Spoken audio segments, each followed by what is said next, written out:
Good morning, folks. These are plasma filaments dancing around the limbs. The bright region on the sun is where this morning at least one little sunspot is trying to grow. We've got all the news and another special video coming tonight, but we start with our star at spaceweathernews.com. And we find little more than the southern coronal hole system turning through. Those bright spots top left are certainly visible as well. These coronal holes may impact Earth with solar wind early next week, but right now, telemetry is dropping. Geospace plasma stream is calm and smooth, and geomagnetic conditions are all quiet as well. Using the Himawari satellite here to peek in on the Australian bushfires, the nightmare continues as Sydney fills with smoke again, and you can truly see the expanse of the multiple blazes ongoing now. Looking a bit ahead for the United States, same issue on the west coast we already looked at yesterday, with the major rainfall sliding southward, while a low in the Gulf tightens and strengthens and moves towards Florida. By this time, the western track is in Southern California, the eastern system chugs on, and another one approaches from the Pacific. Top quake of the last day struck Afghanistan at blot echo depths in the low-velocity zone.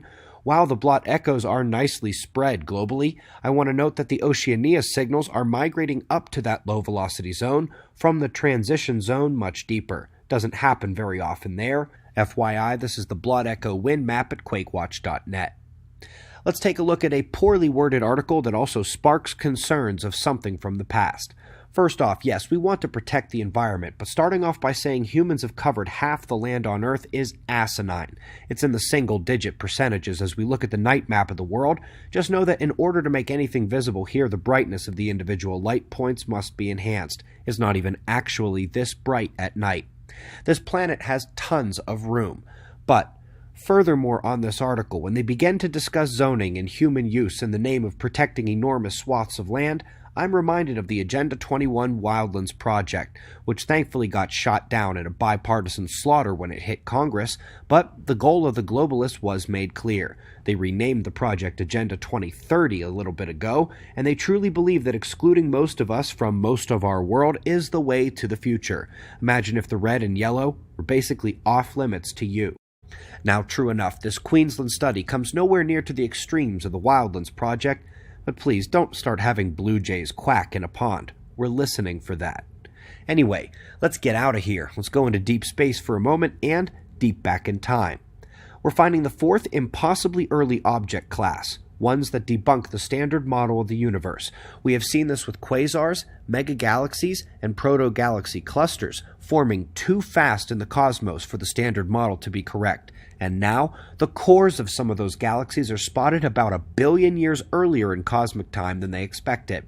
They were already known to be forming so quickly that they are violating the Big Bang models, and so, now here we just push back those formations to an even earlier era. Now, the last two articles relate to our special video coming tonight.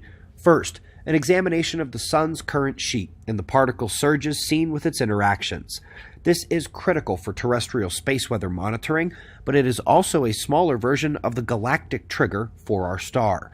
The sun's sheet inflicts electromagnetic disruptions to Earth's field every 2 weeks, so what happens when it's the galaxy and the sun? Probably the same energetic particle events we find here, plus the dust, electrons, ions, and galactic magnetic field reversal. And last but not least, it's a look at an extra lengthy magnetar burst brightening.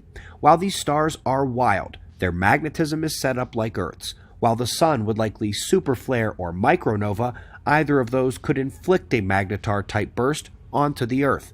The only difference is the extra energy in this circumstance wouldn't be coming from the Earth's ground, it would be coming from the sun.